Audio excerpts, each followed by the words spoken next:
Всего в Кыргызстане незрячих граждан официально насчитывается более 5500 человек, и практически каждый из них не может самостоятельно расписываться в документах, говорит депутат Жогорку Кеңеша Дастан Бекешев. По его словам, в республике необходимо ввести факсимиле, то есть точный снимок подписи. В этой связи законопроектом вносятся нормы, дающие определение факсимильной подписи, предусматривающий порядок нотариального освидетельствования факсимильной подписи, признание сделок недействительными в случае, когда факсимильной подписью воспользовались другие лица, а также порядок восстановления факсимиле при его утрате, говорит Дастан Бекешев. Хотелось бы рассказать вам о законе, который уже вступил в силу, но окончательно совсем уже должен вступить 14 января 2018 года. Закон этот инициировал я. Большое спасибо по проекту ПРООН, который с помощью экспертов они разработали, все написали очень грамотно. Факсимильная подпись, она приравнивается к обычной подписи, которую ставят люди.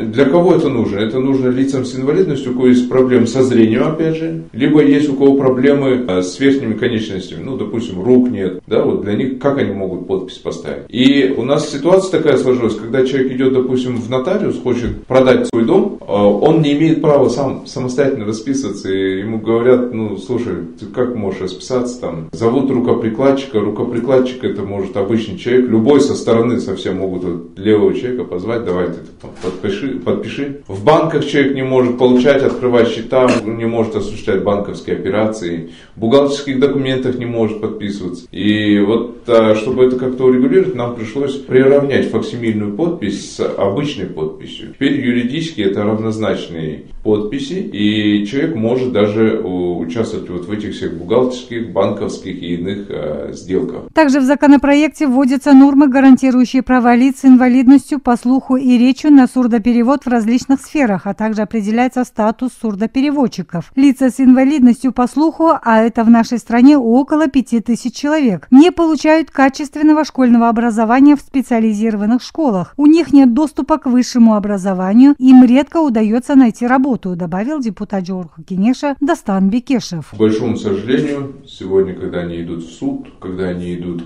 в нотариус, они не могут самостоятельно общаться, им приходится прибегать к сурдопереводчикам. И таких сурдопереводчиков у нас немного, потому что деньги практически никто за это не платит. Платят лишь общественные организации, некоммерческие организации, но государство само пока не оплачивает их труд. Поэтому мало кто идет учиться на эту профессию и мало кому это интересно. С такими трудностями сталкиваются они, собственно, поэтому был написан закон. Мы прописываем, кто такие сурдопереводчики, в каких случаях государство должно оплачивать работу сурдопереводчиков. Также начальник управления по развитию социальных услуг слова «З» Чолпон Мамбетаипова отметил, что из-за того, что государством деятельность сурдопереводчиков и сурдопедагогов не оплачивается, абитуриенты не заинтересованы в обучении на данные профессии. В настоящий момент сурдопереводчики оплачиваются из бюджета общественного объединения «Кыргызское общество слепых и глухих». Благодаря стараниям экспертов этого направления мы с ними работаем последние несколько лет очень плотно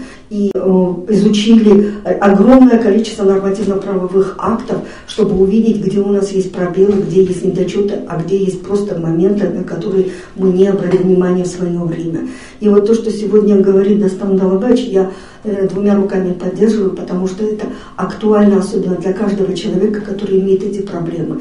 Как говорит директор социального центра для инвалидов и пожилых людей «Равные возможности» Елена Бочарникова, данным законопроектом предлагается закрепить статус сурдопереводчиков, прописать нормы об обязанности государства подготавливать сурдопереводчиков, сурдопедагогов, дефектологов и логопедов, а также предусмотреть права лиц с инвалидностью по слуху и речи на бесплатную услугу сурдоперевода в различных сферах жизни. Проблемы доступности основные, доступности во всех смыслах этого слова, и доступность информации, доступность среды окружающей. Это замкнутая среда, из которой очень трудно им найти выход без нашей помощи. И мы все пытаемся решить эти проблемы. Впрочем, как говорят специалисты, для улучшения информационности лиц с инвалидностью по слуху в Кодекс об административной ответственности предлагается внести статью, предусматривающую ответственность средств массовой информации за отсутствие субтитров или сурдоперевода новостей. Кроме этого, в закон об образовании вносятся поправки, направленные на обеспечение государством выпуска учебных пособий для лиц с ограниченными возможностями здоровья. Кымбат Калыкназарова, Беренче радио.